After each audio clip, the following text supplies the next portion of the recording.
Thank you for listening. Okay, let's see who's here today. Abhi's here. Hi. MC Theta is here. Hello. Joshua. Sundays aren't complete without your blessings, Father. Okay, my son. Have I ever performed in Kerala with Black Star Blues or Zero? No, but I have done some gigs with Karsh Kale there. I think we did Trivandrum and maybe Cochin. I'd love to play with Black Star Blues there sometimes because my wife is Malayali, so that'll be cool to go back there sometime, meet all the extended family, play a gig. Sagar says he likes the poster as well. Thank you. That is my wife's suggestion. She said my room looks like a monastery, so please put some color in there. Do I speak Malayalam? Not really, apart from like Pavam or something.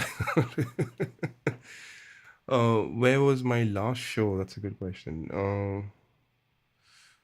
I think it was with my friend Kat Tunks at a local pub called Grand Central. It was that or the one with Cole and Jared, the Blues Club. We did a little trial, played some Black Sabbath blues songs there. What did you listen to? You listened to a song called When It's Time from the fifth Black Sabbath Blues album. That was the title track. John McLaughlin is coming to Kolkata. That's awesome. You get to see both Ranjit Barrett and Gary Husband, two amazing drummers. So lucky you. What I have been working on lately, I have been working on a film score which is in the process of being wrapped up. So that is going to be hopefully done in a couple of weeks.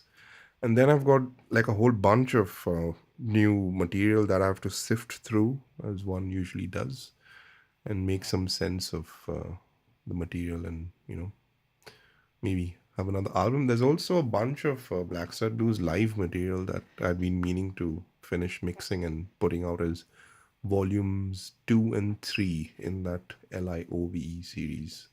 In case you haven't heard volume 1, it should be on any streaming services. So, Ken Roy says he met me back in Auckland with Richard Rao. That's cool, man.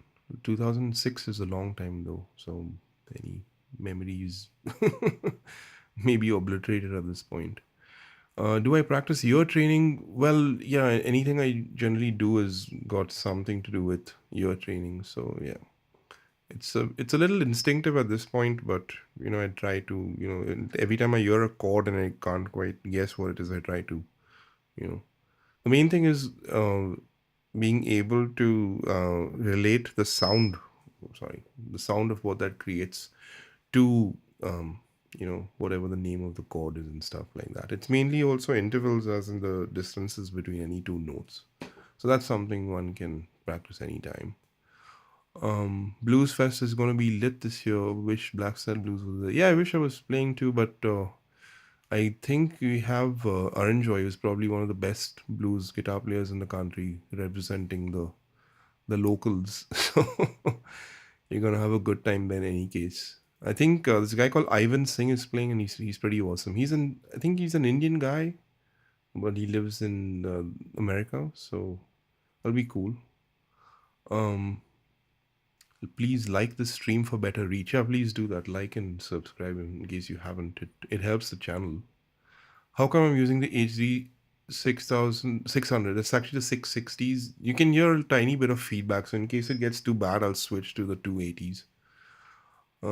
Because then those are, not open back. How long does songwriting take you usually? Well, anything from 5 minutes to 5 years. Do I just jam a bunch of times and pick a take or write things through? It could be either. I don't really have one process. Because the thing is, you have to be open to inspiration in different forms. So it could either be a chord progression, it could be a melody, it could be a tone, it could be a groove. It can come from anywhere. And you just have to be open enough and put enough of yourself into it to turn it into a full song. When will I come back to India? Tickets are booked, bro. So mid-Feb is when we're landing. It'll probably be there till the end of the first week of March. So around 3 weeks. And we're trying to schedule some Black Star Blues gigs there. How to play clean legato? It's probably learning how to control your left hand, I guess. And also a light touch will help. In case you're using heavier strings and your left hand is, having trouble, then you may want to switch to a lighter gauge of strings, maybe like nines or something like that. And I guess low action again will help, but that would again depend upon your guitar being set up well enough to allow low action without buzzing. So those are the things you'd want to keep in mind. And again, you need a certain amount of gain, either gain or compression from the amp to even out the notes. So if you're playing cleaner, then probably a compressor will help. But if you're, playing, the thing is with more distortion, then you have to really lighten up your touch, because if you play with a lot of distortion and you hit the guitar hard, then it doesn't sound very pretty. So it's all about balance generally. String gauge, amount of gain, how much pressure you apply with your left hand, so on and so forth. Have I ever binned a song that you've been working on for a long time and gone back to the drawing board again? Yeah, the first Nights in Shining Karma album, the first Black Star Blues album, should I say, there were two songs that didn't make it. And I kind of finished those songs till the end. And it was supposed to be a 10-song album. And then those two songs I wasn't really happy with. I remember one was called Snake Race and the other was, I forgot the other name. But both those songs I said, the album is better off without them. There's a friend of mine who still has those, because I used to send him the test mixes when I was just putting the songs together. So he still has the 10-song album. But trust me, you aren't missing any. It's pretty average sounding. So it got the cut. Who are some of the biggest all-time inspirations for me? Probably the Beatles, Jimi Hendrix, Zeppelin, Deep Purple, all the early stuff, that kind of still sticks around. You always find something cool to, listen to there. Of late, Michael Landau, Derek Trucks, Jeff Beck, those have been like my three biggest inspirations guitar-wise. There are a lot of Gary Moore, Stevie Ray Vaughan, all those guys from the, 80s and 90s. Then grunge also hit in a big way, and Guns N' Roses as well. They just played here yesterday, and I didn't get to go and see them. But it would have been cool to, relive some of those earlier days. And then a lot of Stone Temple Pilots, I remember listening to that. Let me think of some, lesser known guitar players who I'd listened to. There was a guy called Audley Freed in a band called Cry of Love, who I loved. Warren Haynes from Government Mule, Derek Trucks. Let me see who else. Mick Ralphs from Bad Company. I'm trying to remember. Robin Trower, Michael Schenker, huge influence. Eddie Van Halen, of course. So I mean, I guess there's a little bit of everyone I've listened to that somehow crept in. That's the thing. You don't really steal from only one artist. Steal from as many different people as you can, and then just make a little mixture of all that. And yeah, of course, as Varun says, listen to your favorite players' idols. Find out who your favorite guys were listening to, and then go listen to them as well. So, like, if you like John Mayer, listen to Stevie Ray Vaughan. If you like Stevie Ray Vaughan, listen to Albert King. So on and so forth. What are some good mid-range recording practice amps that are good? Well, the Katana stuff is pretty nice. Even the Katana 50. I mean, I did a couple of gigs with that, smaller gigs. I did the job, and I've got the Katana 100 now. So if like there's a smaller stage, I'll probably just take that with me, and the foot switch that comes along with that. How much does a guitar player earn from playing on Bollywood tracks? Well, it would depend who is the production house. It varies. So there's I would say the answer is as much as you can extract out of them, without having them tell you to fuck off. So it depends. It is there like a wide range. Sometimes I've done it for next to nothing just to maintain a good relationship with the music guy. Like he'll call me and say, "Well, I don't really have a budget on this one. Could you just do it as a favor?" And I do it. And then knowing that next time he has a budget, he knows if he likes what I do, he call me back for that. So you got to keep all that shit in mind. I never mentioned John Mayer. It's probably because I listen to a lot of stuff he listened to as well, so I don't really count him as a direct influence, and I never really went about learning any John Mayer stuff, because I kind of knew where all that stuff was coming from. I mean, if you ask him, he'll tell you there's a lot of Stevie Ray, a lot of Eric Clapton, a lot of Hendrix. So I was kind of listening to those guys before I heard John Mayer. So, which is probably why I don't really mention him as a direct influence. But I do love his songwriting, I have to say, because I listen to a lot of that stuff in the car. My wife's a big fan as well. So in terms of songwriting, definitely up there. Just as terms of guitar playing, it's like, I mean, he's definitely done some unique stuff as a guitar player. No, I have like the highest respect for him. It's not like I don't like his playing. It's just that, if you've if you've tasted the original shit, then it's like that's where you kind of gravitate to, rather than listening to stuff that was derived from that.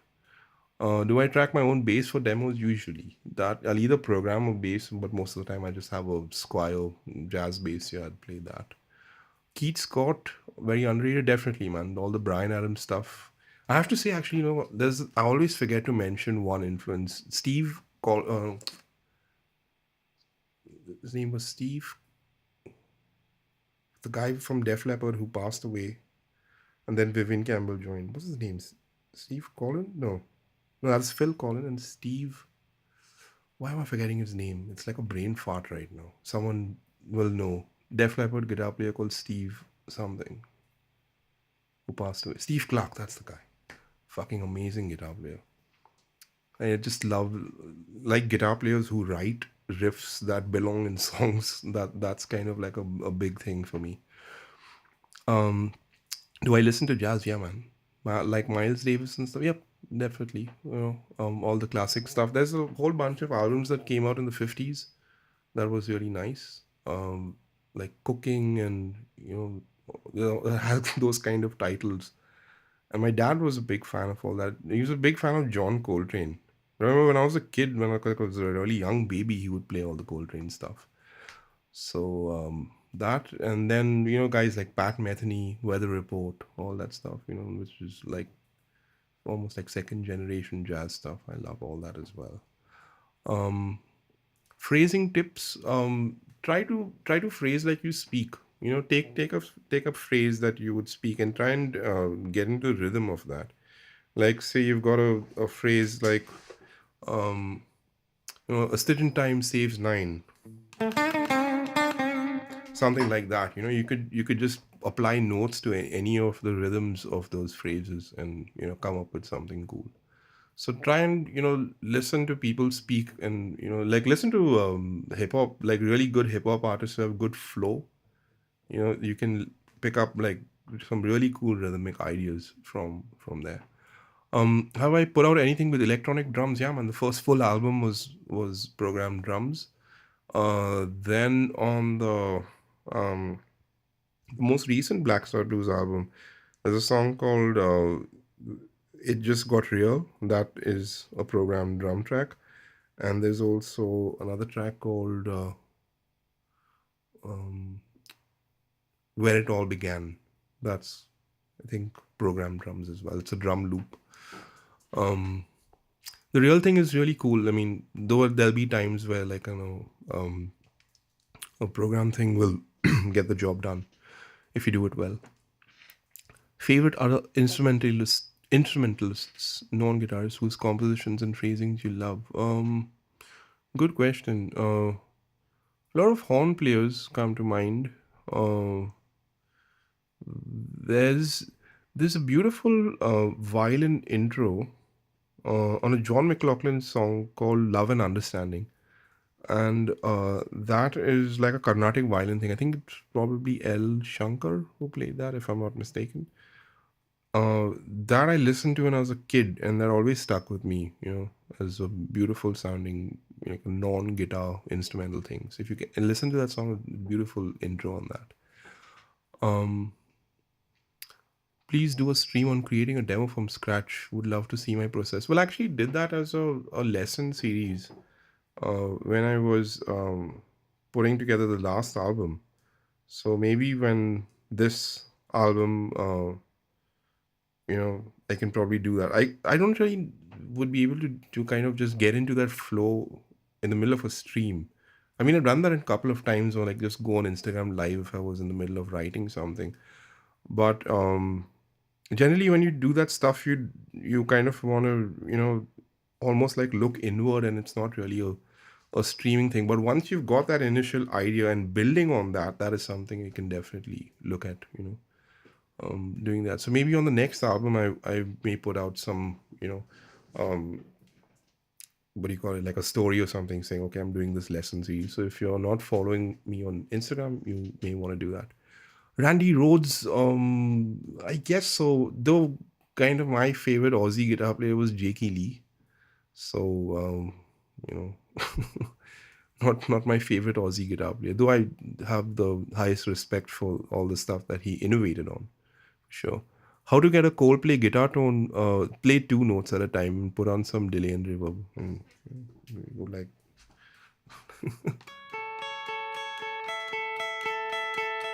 there's a lot of that thing where the chords are changing.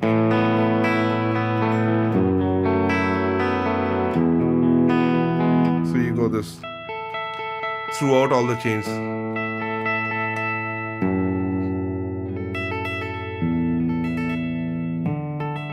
Something like that. So just pick two notes, like usually your root and fifth or something. I don't know. I'm not the expert on Coldplay. What's the next step after learning the pentatonic? Learning it in 5 different positions because there are 5 notes. So don't just learn only one position. That's the next step. Ray Manzarek, yeah, man, beautiful musician. That intro of Light. Have you ever heard John Scofield cover "Light My Fire" with Medeski Martin Wood? That's a really nice cover. He plays the keyboard intro on the guitar, which is damn nice. Why is blues in the key of B flat special? I don't know. You tell me. I don't really see it in fact, I think like C sharp is a nice key. But I know guitar players like Ehsan, for example, he loves B flat. So maybe ask him why he finds it special. What do I think about, or do I think about chord changes, shapes, patterns while playing, or do I come up with melodies that naturally fit both? I'd say both. It's not, there's no one fixed process. I have probably like 5 or 6 different processes over time. What do I think about Aditya Shankar? He's awesome, man. Great guitar player. Seen him play some slide stuff as well. Really cool. Off topic, but best food spots in India. I'll tell you Bombay. I don't really know across India because I'm kind of like a Bombay local. Let's see. Uh, if you haven't had dosa at Dakshinayan, that's a good spot for South Indian food. I mean, I know there's that whole Matunga bunch of restaurants which are cool, but they're usually like very crowded most of the time I've been there. So Dakshinayan is really cool. And then Ling's Pavilion, that's Jay's favorite Chinese restaurant. So we used to go there heaps. O Pedro in BKC, you should hit that place up. They've got an amazing chef there. This guy's named Hussein, an old friend of ours. So check that place out. Then Yoko Slizzers is still like one of those places which hasn't changed since I was a kid. That's in Santa Cruz. Right next to it also there's a nice kebab place called Nice Fast Food. It's on like a stall on the road. So you got all that boti kebab and all that shit. It's really awesome. If you're ever in Shivaji Park at that Steel King signal, little bit actually outside ICICI Bank in Shivaji Park, there's a Maloney cart. We used to get prawns and shit like that from there. Then all the big seafood places, Gajali and Mahesh Lunch Home, and what's the one in town? Trishna. Those are cool places. And what else? I'm trying to remember. There's a bunch of places that I'm forgetting right now. But anyway, if you haven't gone to any of these ones I mentioned, you could try that. And in Calcutta, there used to be a nice Chinese restaurant that Taj had told me about. Probably ask Taj to tell you all the good Calcutta places. Would I ever score in Bollywood? Yes, I would.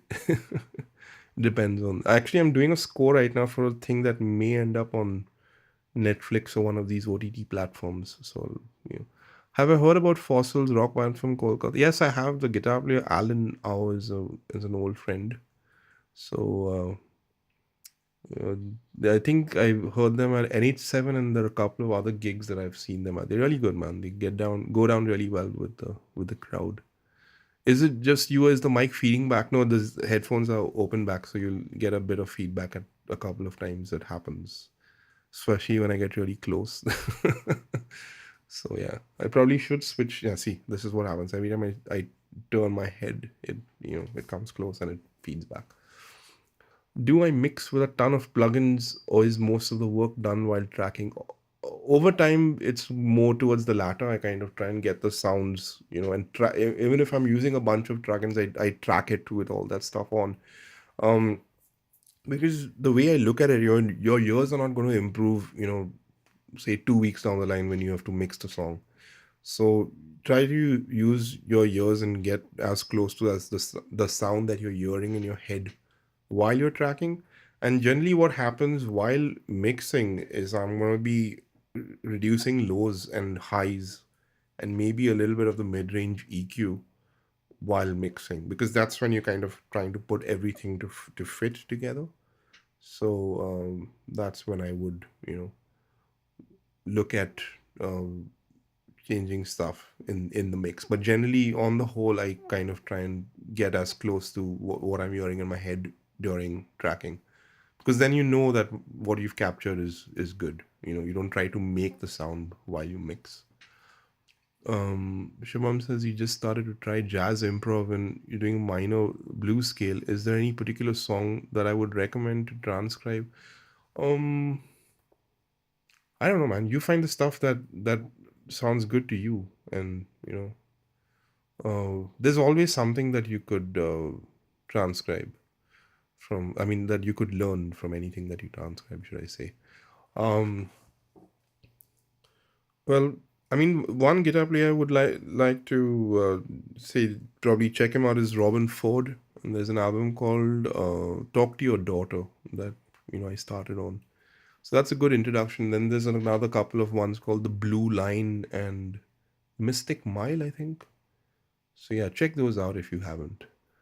Um, Thoughts on Tucker Nabam and Northeastern musicians? Well, historically, the Northeastern guys have always like had a bunch of talent coming from them, like from the days of the Great Society and maybe even before that, Lou Major, then the band called Mojo, which then Rudy Walong used to play with them, and then he formed Soulmate. Tucker is awesome. He writes some really cool stuff. So I mean, there's a ton of talent. In fact, I just wish like the rest of the country kind of figure that out and gave them their due. Most pros seem to use pedal boards instead of multi effects, even though these are pretty amazing. Why might that be? They're probably used to the simplicity of the pedals, because first of all, you don't have to go through any menus. You just go down and turn. And also look at it this way: if you've got a bunch of presets and stuff like that, then you change that pedal in one preset, you have to go through all your presets and do that. You just reach down, you need a bit more level. It's easier to adjust on the fly. Although these days a lot of people seem to be gigging with those neural DSP ones, or the Axe FX, or the Kempo, or whatever, like whatever works for you. The pedal board thing is cool, because then, like, say you've got a rental amp, it's easy to just dial in your sound, especially if you know how to do it. Set the amp like a bass, BASE, bass tone, and then you just set your pedals to that. So it's pretty, the simplicity is very convenient, more than the diving through menus and stuff like that.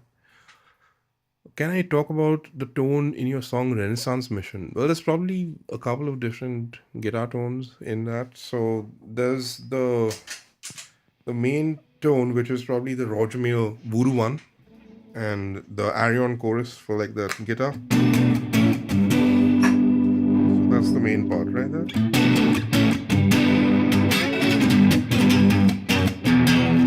And there's that. Then there's the main lead sound, which is the Maxon into the overdrive channel of the amp, with an octave for that.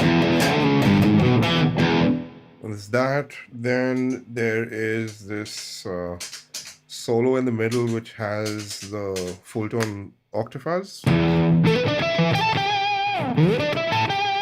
And then that had this some kind of a dotted eighth delay. I remember doing that, and recording it with the delay. So yeah, there's a few different guitar sounds, not just one that you hear on that particular song.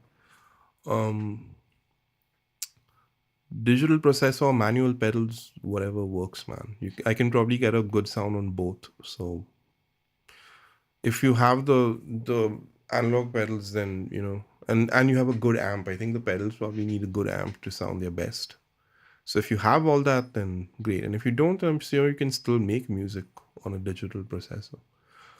Um, Gonna spend on one relatively high range amp and cab for playing at home. Any suggestions that are not dumb? It's very hard to recommend stuff because I don't know what guitar you play. I don't know what kind of music you play. I don't know what pickups your guitar have. I don't know what pedals you're gonna use. I don't know how hard you hit your guitar. So giving you recommendations are not really, my thing without knowing all that. So if you want to fill me in on all that stuff, then maybe I can. I don't really. I mean, I could give you like 10 options. And also don't really believe the bunch of hype you read on the internet. The most you learn about just going through the gear itself and spending time with it. There's no substitute for that. What can a guitarist learn from Elton John? Chords. Listen to how he uses chord progressions. So if you can transcribe a bunch of his chord changes, I'm sure you'll find some stuff that you can apply to the guitar.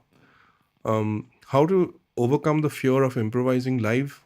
Well, by learning to accept your mistakes. If you are hard on yourself and you want to think that you're going to be perfect every night, that's not going to happen. You're going to have good nights and you're going to have bad nights. So the moment you learn to just go easy on yourself and allow yourself to fail in front of people, that's fine. And then you just smile and recover and just pretend that you intended doing it that way. How do I develop a motive for a song idea? There's no one way of doing it. You could have a chord progression over which you then hear a melody. You could hear a melody which you then harmonize. You could hear a drum groove which you write a bass line to, then flesh that bass line out with chords. So as you can see, there's no real one way of doing it. You need to be open to, like I said before, to a few different ways of doing that. What's my gain staging like? The guitar volume is always down. It's not on 10. So I set generally my basic sounds with the guitar volume around 7-ish or so. So let's say my amp is kind of this way with the guitar volume on 10. I'll pull the guitar volume back to around 7. So it cleans up a bit, and then I'll put a pedal on. Once the pedal's on, then the guitar volume becomes much more usable. You can use the entire range of it. And I'll use pedals almost like as EQ shapers as well. Like this is the Roger Mayer Voodoo one. Oh, sorry, no, that's the Octafuzz. This is the Voodoo one.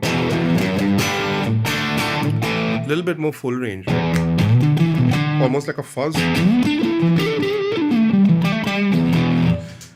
Then this is the Tube Screamer Mini. And that's the Maxon.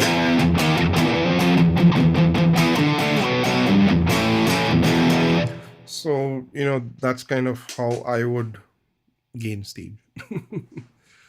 How to get good tones in a gig without a good amp and maybe a simple JBL speaker? I don't know. I haven't come across. I kind of always like the amp being there. If you're talking about a JBL speaker being like a monitor, then monitor needs to be EQ'd properly because like generally you like say you set your tones at home, right? If you're using a processor or something like that, and you'd be setting them at really soft volumes. So what you need to do is set the tones at the same volume as you're going to play, live, which kind of sounds hard to do, but that's what all the pros do. Your tones are set at gig volumes. So then when you play at that volume at the gig, and you set those sounds also with the band. So, the mistake we make is we set our sounds really at soft volumes without any other accompaniment, and then we expect it to sound the same at the gig, which won't work that way. So you need to play loud, and whatever volume you're playing at the gig. If you're using in-ears, then use the same in-ears or whatever. And there's things like Fletcher Munson curves and stuff like that, which change the way we hear things depending on the volume.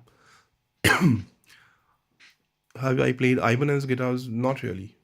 Did I get into the whole shred thing? I like listening to bits of it, but not really my thing. What processor should one buy if they are beginner at electric guitars? I would think the HX Stomp is a good one if you can afford it. It's quite versatile. It sounds good if you dial it in. Um, Struggling to finish songs even though it doesn't sound too bad. Is this a problem you ever face? Sure. Sometimes collaboration is a good way to get out of that. Just try and get rope someone else in to share the load. Any thoughts on the HX Stomp? Yeah, man, it's a really good sound. I think I've got one on my board. Generally, I use it mainly for reverb and delay and that kind of stuff in the amp effects loop. But should the amp go down, I have a direct recording option as well. I'll just switch to a patch which has an amp in it, and I can just take those direct outs as well. So it's quite a cool thing to have on the board. Waiting for the next episode of Six Strings and Other Stories. Yeah, I'm sorry you've been waiting for a while, but I should probably get around to it. There's one episode left to be edited, the one I did with Kalyan Barua, that I have to edit and put out. Because the connection kept on dropping and there's like a bunch of these dead spots. We were waiting for it to reconnect. I need to edit all that out. Do I listen to the Grateful Dead? Yeah, sure. I'll tell you the stuff I like. There's one album called Terrapin Station. That's probably my favorite one. And then there's songs like China Cat Sunflower and there's one live album, right? That Europe one that everyone seems to recommend. So, you know, that I'm not really the the biggest Dead fan. There's like people who are deep into that shit, but yeah, I like some stuff. The Terrapin Station one is interesting because I think they had Keith Olsen producing that album, and he also kind of whipped them into shape and got them to trim out all the fat. There's some really cool stuff in there.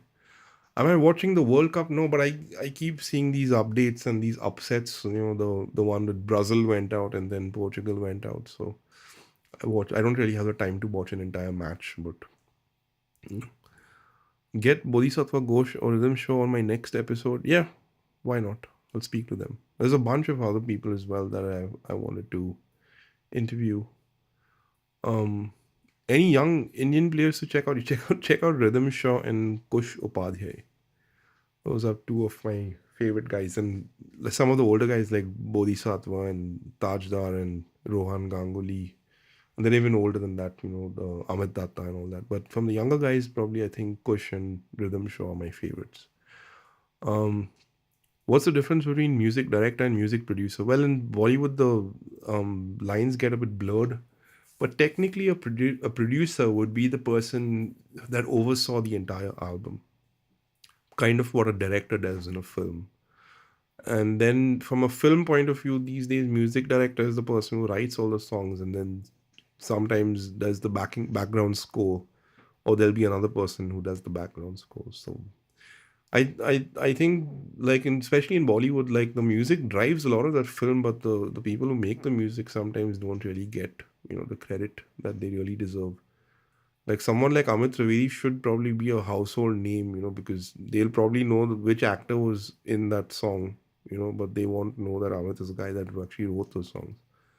So it's a bit unfortunate in that sense. Maybe it will change. Do I know Adil Rashid from Calcutta? No, I'm afraid I do not. Steve Clark, mad composition and phrasing riffs. Yeah, man. The guy had a certain swing or swagger to his playing that was just awesome. Any advice on getting started with playing the bass note along with the melody? You can actually do that with most chords, that you play. So take that A minor chord.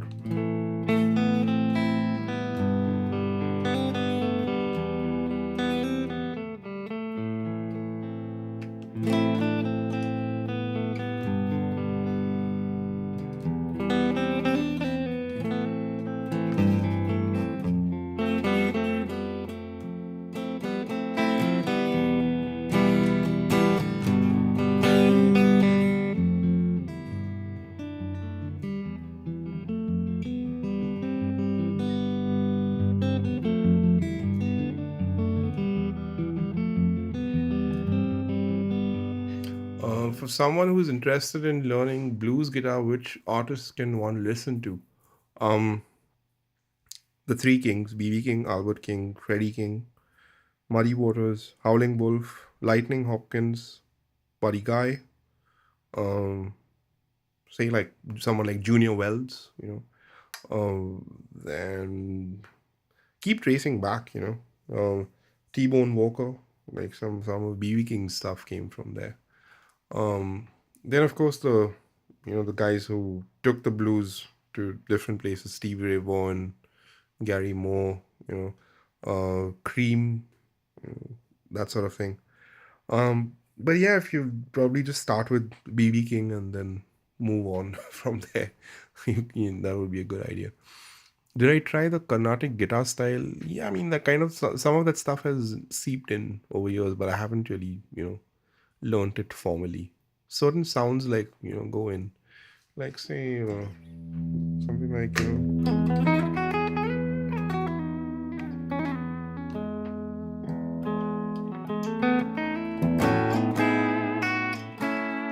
camera is focused on the mic. That's cool. You can still hear me, right? Close your eyes and watch if the slight autofocus is bugging you. I can't really change the autofocus right now. Maybe even that's even better, right? You can look at the plectrum. I'm just teasing. It's cool. I'm sure you can manage to get through it. Robert Cray, Kev Mo, yeah man, both those guys are pretty awesome. Session musician culture in NZ or anywhere that versus musician culture in Bombay. I mean, there's similarities and there's differences. I don't really. I guess the budgets are probably bigger in Bollywood if you look at it.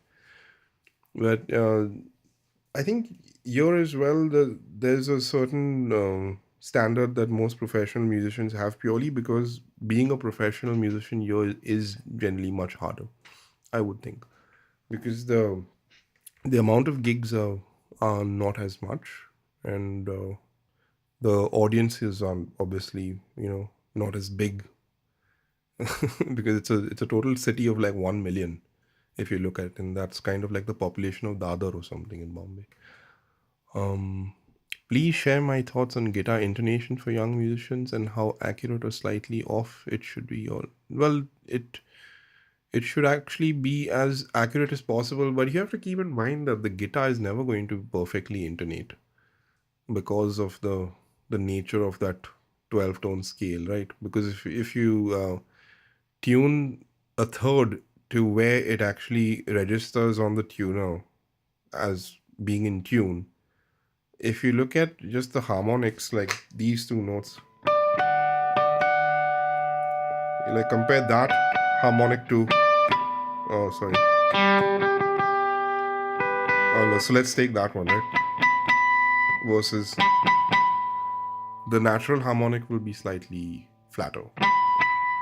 So you have to decide. The thing is, like, over time what happens is my hands, like, they subconsciously pull notes into tune even though the guitar is not really 100% in tune.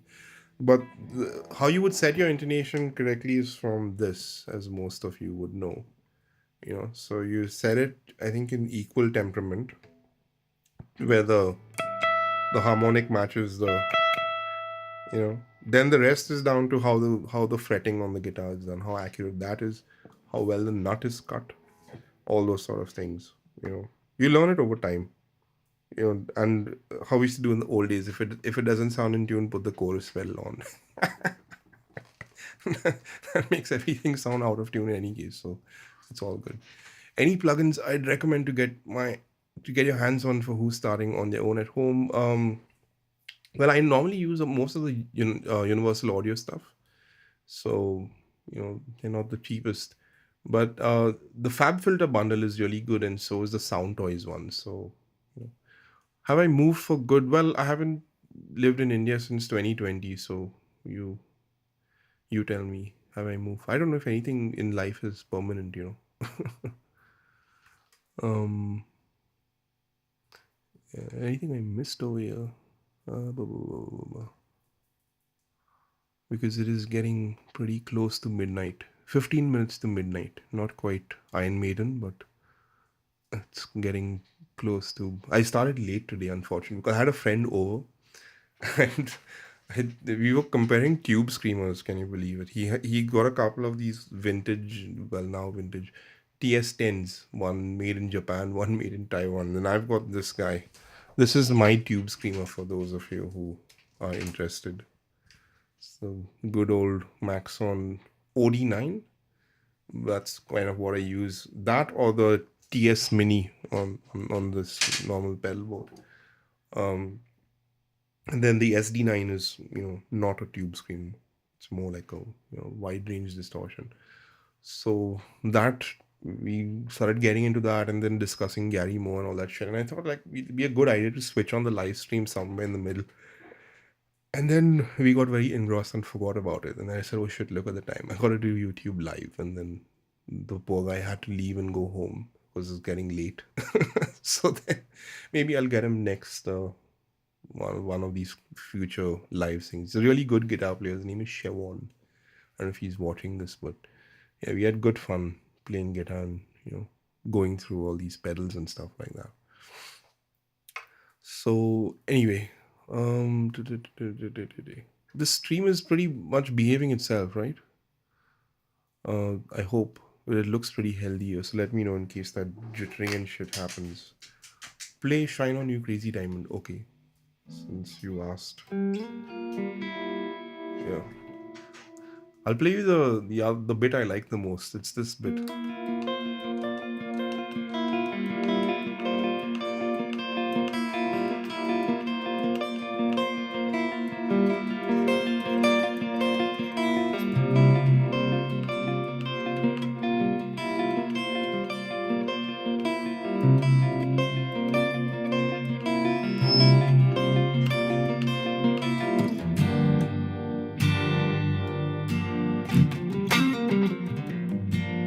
Am I using the Vibe Jimmy pedal? No, I'm using the Drybell Vibe machine. That's my Univibe.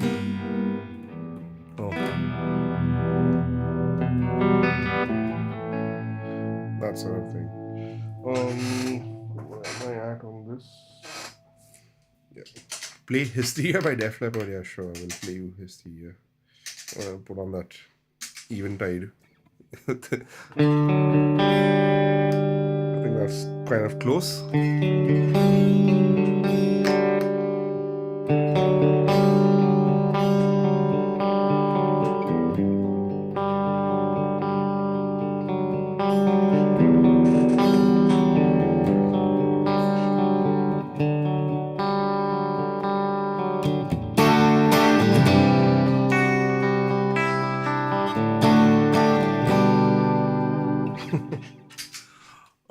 How to write drum parts as a guitar player? Make friends with a drummer, or use this as your kick drum and this as your snare drum. So,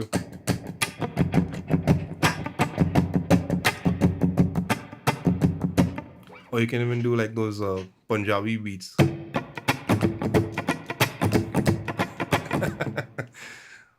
can do dholak parts as well. One guitar player that I saw live and they blew me away, Nels Klein from Wilco. Amazing guitar player. Though I did see Jeff Beck as well. That was pretty awesome. I saw Steve Lukather with Toto. Martin Barr with Jethro Tull. Fuck, that was a good one. First time I saw Prasanna, I was blown away. I was like, fuck, you can do that on a guitar? I didn't know it was allowed. Then I'm just talking about live, I saw Ehsan pull off some cool shit from time to time.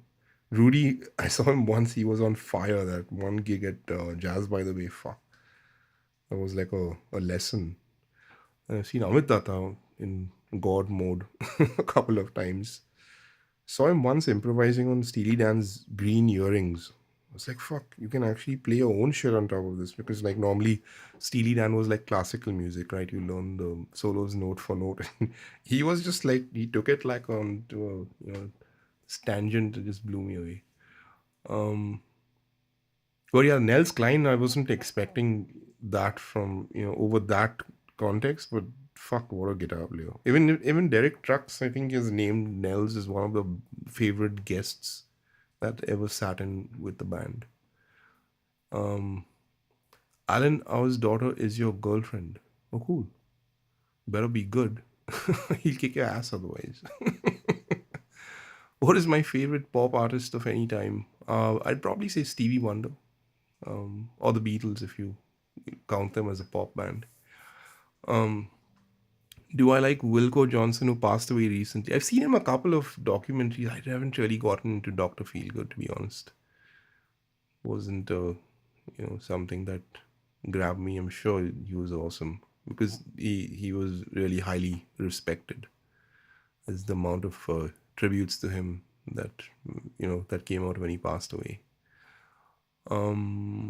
Just reading these comments, have I missed anything? Uh, any thoughts on new age guitar players like Tim Henson from Polyphia? I don't know why people think I like Polyphia because I don't know, it's not really something that I gravitate to. But I'll tell you a really cool new art, well, not new, he's been around for a few years now. But this guy called Mayer, as in John Mayer, but his name was Mayer Hawthorne, Hawthorne. And there's an album that a friend recommended called Man About Town that I checked out. It was really cool. There's some awesome guitar playing in that. So check that out in case you haven't. There's another guy called Josh Fix, I think, who everyone should listen to as well. The album is called Free at Last. And then there's an EP with the best title ever. It's called This Town is Starting to Make Me Angry. um, when was the last time I had been to Guitar Center? If you're talking about Guitar Center in the US, probably on one of those Vishal Shekhar tours. I think I was probably in San Francisco and I needed to buy some, I think, strings or something like that. Because in every city you would go to, a guitar shop, try to at least. First time I went there, I think it was in Austin, which was like a good store to be in. What did I buy? I think I bought strings and all right, I was using that Universal Audio aux and I needed to get TRS to XLR adapters. That's what I went to the store for. Yep, I remember now. That was probably what I bought from there. But I remember in New York, I went to the Guitar Center. We were staying in Times Square, and the Guitar Center there had Eric Clapton, his 335 on which he played Crossroads, and his Black E Strat. They were both in cases, and they were like, going round and round like a display kind of a thing. And that Crossroads guitar was so cool. I was like, fuck, that's the 335 on which he played Crossroads. You couldn't touch it because they were in these glass cases. It was pretty cool, being, a few inches away from that. Liking this artist called Jaco Gardner. Cool. I should check out the Cabinet of Curiosities album. Okay, I'll get onto it at some point. Though I have like a whole bunch of music that I've been meaning, like yeah, listen to this later, listen to this later. So that it's a matter of finding time. When you have your own kids, maybe you'll realize about the challenges of finding time to do stuff that you actually want to do. Thoughts on traveling on international flights with guitar? Well, if you are traveling on Singapore Airlines, as I do when I fly from Auckland, do not ever take a guitar in a soft case. Get a nice hard case, something like an SKB I66 Pro, lightweight case, but you can check in the guitar and that will be fine. So that's what I normally travel with if I'm flying on an airline which doesn't allow you to take a guitar on board. The best thing is probably just to call the airline before you fly and say, can I travel with the guitar as cabin baggage? And if they say no, then do not do that. You don't want to find out at the airport that you have to check in a guitar in a soft case. And if you do, then the Sir gig bags are really good options. I've got some that have lasted like more than 10 years now. Have I tried B90s? Yeah, I've got a couple of guitars with B90s. I've got that 335. A friend of mine called Mr. Glynn, he makes pickups. And he made a beautiful set of humbucker sized B90s, which I then put in that. Can you please take me to the top by Crew? No, I cannot, because I don't know what that is. Have I played with Bryden? Bryden's awesome, man. I haven't really played with him. I think we may have Jammed a couple of times. The first time I heard him was with Raghu Dikshit, and fuck, he was like killing it. When I met him, I said, "Man, a really good guitar player. Just keep putting in the work." I'm really proud of how far he's come as a guitar player and as an artist. Do I own a Tele? Yes, but it's lying with my brother right now. It's a nice, the Tele custom with the double binding, rosewood neck. The new Submarine album I mixed was amazing. Yeah, man, they're a really good band, really nice songs. I like the writing, and it was pleasure to work on that. It's always nice mixing stuff that you enjoy listening to as well. You should listen to this artist Madison Cunningham. I have listened to Madison. It's cool. How do you balance the signal output from the humbucker and the single coil with the same value volume pot? I use a switching system where it starts off with a 500k volume pot, but when I switch to the single coils, there's a resistor, a 470k resistor in parallel that makes that 500 at 250. There's a video on my YouTube channel, HSS Strat, I think it's called, in which I show you the wiring of that. Bryden's band Slain is also amazing. Yeah. I saw you live at NH7 Shillong. I hope you had a good time. It was a good gig, as far as I remember. If you're talking about the Blackstrap Blues one, because I also played there with Zero, and that I think was the last time I played with Zero before this Independence Rock one, which we just did. Fuck, now it is 3 minutes to midnight, and soon it will be 2, like Iron Maiden says. So chalo, I think I'll play you out with some stuff. Let me see, what do I play? Come on, chalo, let's play some blues.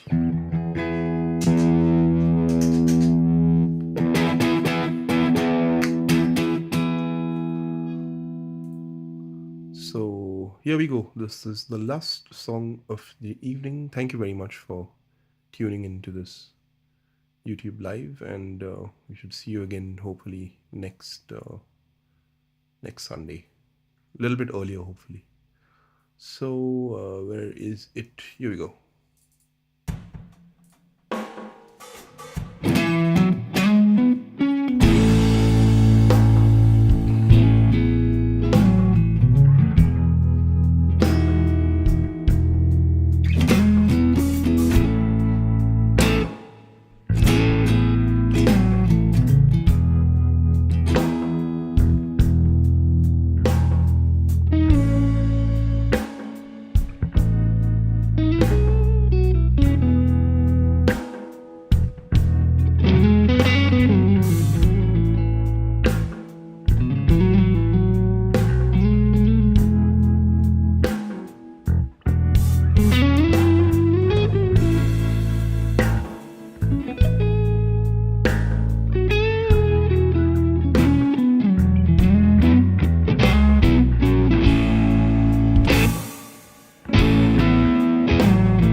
Well, thank you very much. And it's been lovely hanging with you guys. And see you again sometime next week. Okay, chalo.